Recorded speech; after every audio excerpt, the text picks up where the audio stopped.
Assalamualaikum semuanya. Apa kabar kalian? Semoga dalam keadaan sehat dan dilancarkan rezekinya oleh Allah. Amin ya robbal alamin. Dikisahkan Abu Nawas kerap kali mendapat hadiah berupa pundi-pundi uang yang banyak dari baginda raja, karena selalu berhasil memecahkan kasus-kasus yang rumit. Rupanya hal ini mengundang rasa iri dengki oleh sebagian hakim istana yang berjumlah 5 orang. Mereka beralasan bahwa menangani kasus sudah jadi pekerjaan para hakim, bukan tugasnya Abu Nawas. Kelima hakim tersebut lalu berkumpul untuk membahas masalah ini. Enak saja Abu Nawas, dia mendapat hadiah yang seharusnya jadi milik kita, kata salah satu dari mereka. Benar, ini tak boleh dibiarkan. Ayo, kita ajukan protes kepada baginda raja, sahut yang lainnya.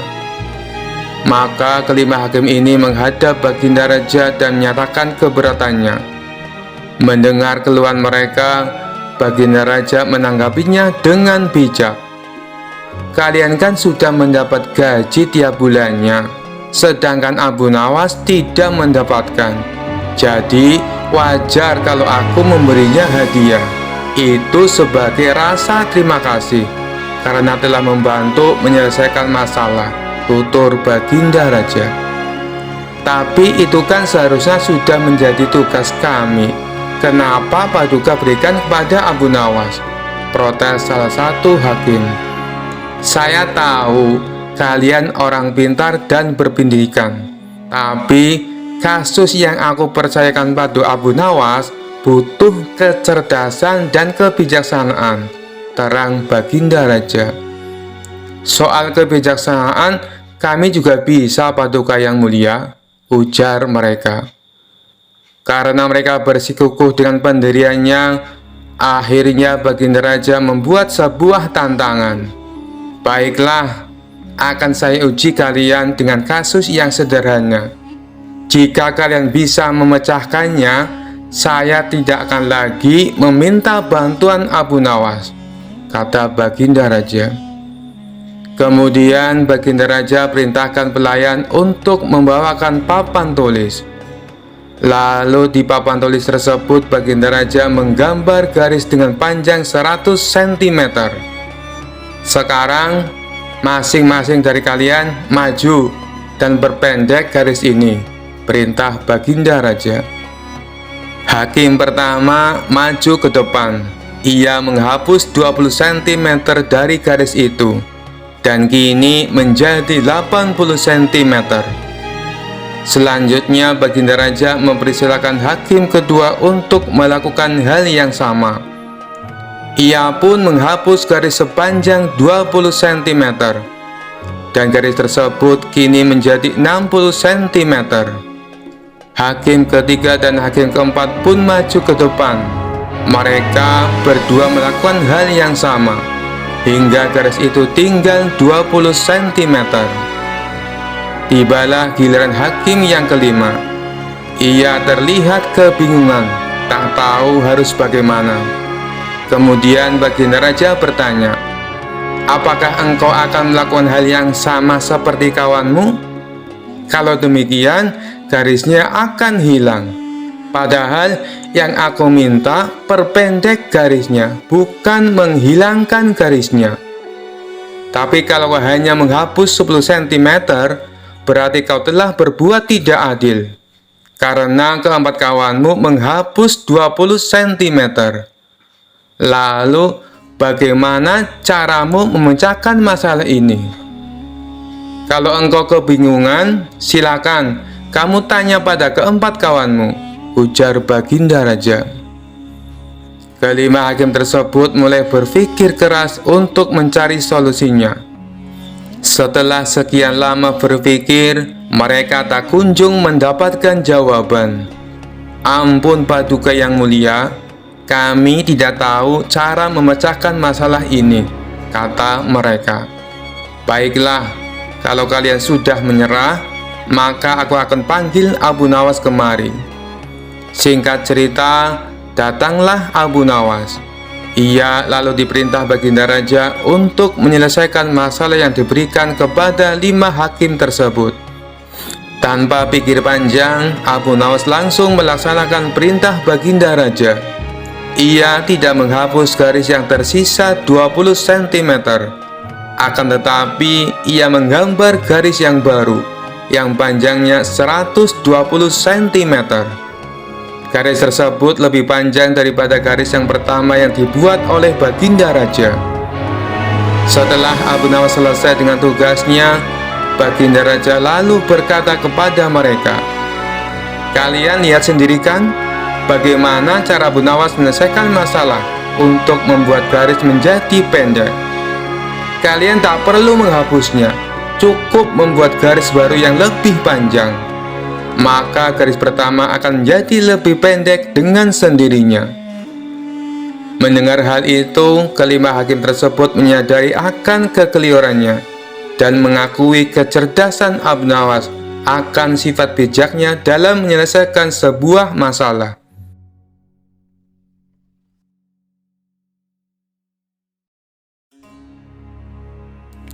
Kala itu kota Baghdad mendadak gempar oleh kehadiran orang asing. Persoalannya bukan pada orangnya, melainkan orang asing tersebut tidak mempercayai adanya Tuhan. Bukan hanya itu saja, ia juga menantang orang-orang muslim berdebat mengenai adanya Tuhan. Kabar ini pun sampai ke telinga Baginda Raja. Karena dianggap bikin resah masyarakat, orang asing ini lalu dipanggil ke istana. "Apa tujuanmu membuat onar di negeri kami?" tanya Baginda Raja. Orang asing ini menjawab, "Untuk apa mengaku bertuhan kalau tidak bisa menjawab pertanyaanku?" Kemudian Baginda Raja bertanya kembali, "Apakah kamu tidak percaya adanya Tuhan?" Dengan tegas orang asing itu menjawab, "Tentu saja saya tidak percaya adanya Tuhan, dan saya juga tidak percaya adanya akhirat." Mendengar itu Baginda Raja sempat terkejut. "Tapi saya dan rakyatku percaya adanya Tuhan. Berarti keyakinan kita berbeda. Jadi jangan ganggu rakyatku," tegas Baginda Raja. "Kalau Paduka Raja percaya adanya Tuhan, bisakah Paduka menjawab 3 pertanyaanku?" tanya orang asing tersebut. "Silahkan," balas Baginda Raja. Pertanyaan pertama, orang Islam meyakini bahwa dunia dan isinya adalah ciptaan Allah. Lalu siapakah yang menciptakan Allah? Bukankah sesuatu yang ada pasti ada penciptanya? Pertanyaan yang kedua, katanya di dalam surga manusia tidak akan berak ataupun kencing, sedangkan mereka makan dan minum setiap hari. Bagaimana mungkin ini bisa terjadi? Padahal segala sesuatu akan dimasukkan pasti akan keluar, entah itu dengan bentuk yang lain. Dan pertanyaan ketiga, orang Islam meyakini kalau setan terbuat dari api, tapi katanya setan akan disiksa dengan api neraka. Mana mungkin api bisa menyakiti api? Mendengar pertanyaan orang asing itu, Baginda Raja hanya terdiam. Bisa saja ia menjawab berdasarkan hadis dan Al-Quran, tapi karena yang dihadapi adalah orang yang tidak percaya Tuhan, maka dijawabnya harus dengan logika. Kemudian salah satu menterinya membisikkan kepada Baginda Raja, "Paduka, kalau soal beginian serahkan saja pada Abu Nawas. Dia pasti bisa mematahkan argumen orang itu." Baginda Raja menyetujui usulan menterinya. Maka dipanggillah Abu Nawas ke istana. Singkat cerita, Abu Nawas pun datang menghadap Baginda Raja. Ia lalu dipersilakan duduk di sampingnya. "Ada apa Paduka? Kenapa tiba-tiba memanggil hamba?" tanya Abu Nawas. "Begini Abu Nawas, orang asing ini tidak percaya adanya Tuhan, dan dia mengajukan 3 pertanyaan, tapi jawabannya harus masuk akal," ujar Baginda Raja. Sekilas Abu Nawas menatap orang asing tersebut. Oh, ini orangnya yang bikin gempar kota Baghdad, pikir Abu Nawas. Abu Nawas lalu menghampiri orang asing itu dan duduk tepat di hadapannya. Silakan, apa yang ingin kau tanyakan? Ujar Abu Nawas dengan penuh percaya diri. Orang asing tersebut memulai pertanyaannya. Anda sebagai seorang muslim tentu percaya bahwa segala sesuatu baik yang terlihat maupun tidak terlihat pasti ada yang menciptakan. Ya, tentu saja. Saya percaya, jawab Abu Nawas. Sekarang saya mau bertanya, siapakah yang menciptakan alam semesta dan seisinya? Tanya orang asing tersebut.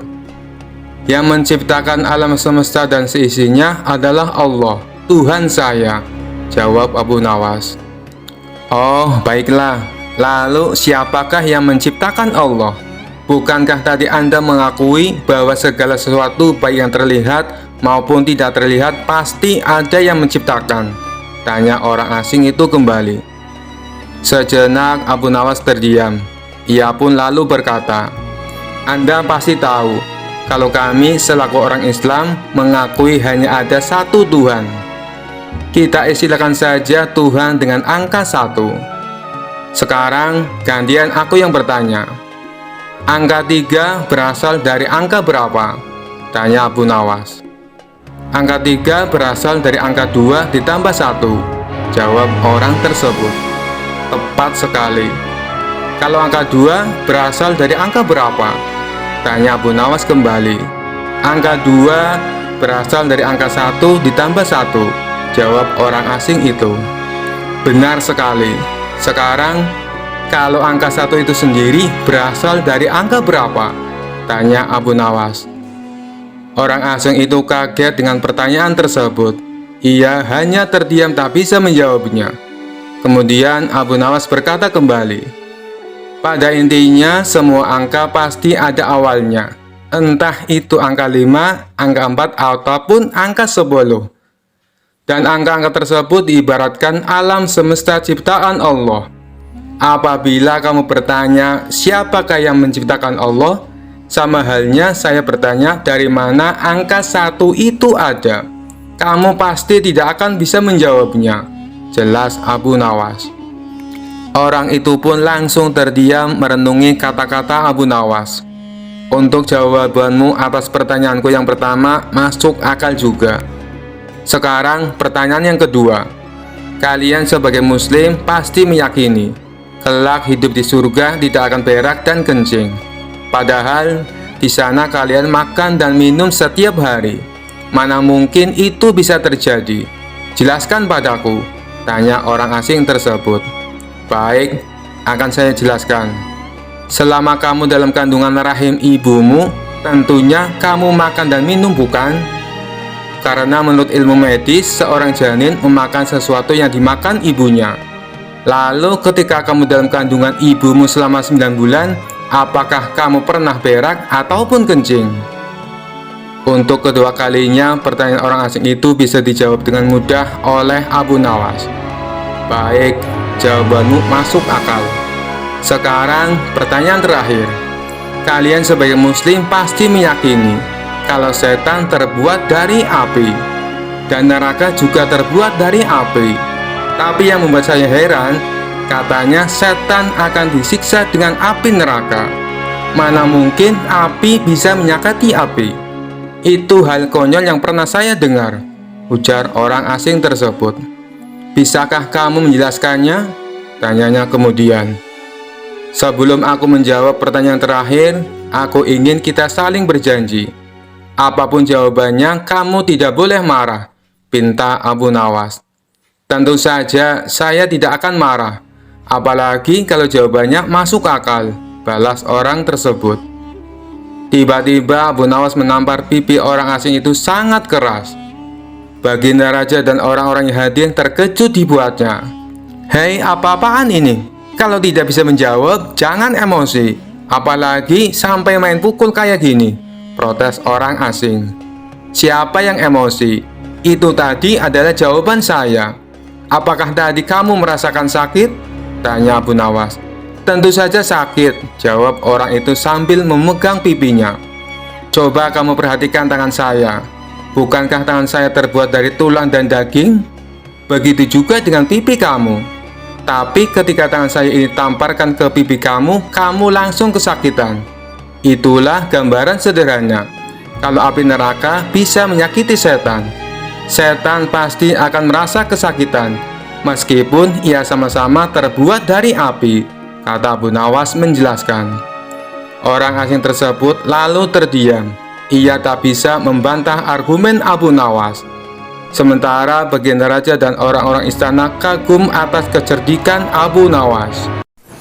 Sekian dulu perjumpaan kita kali ini. Sampai bertemu lagi di kisah-kisah selanjutnya. Terima kasih yang sudah subscribe dan setia menonton channel ini. Wassalamualaikum warahmatullahi wabarakatuh.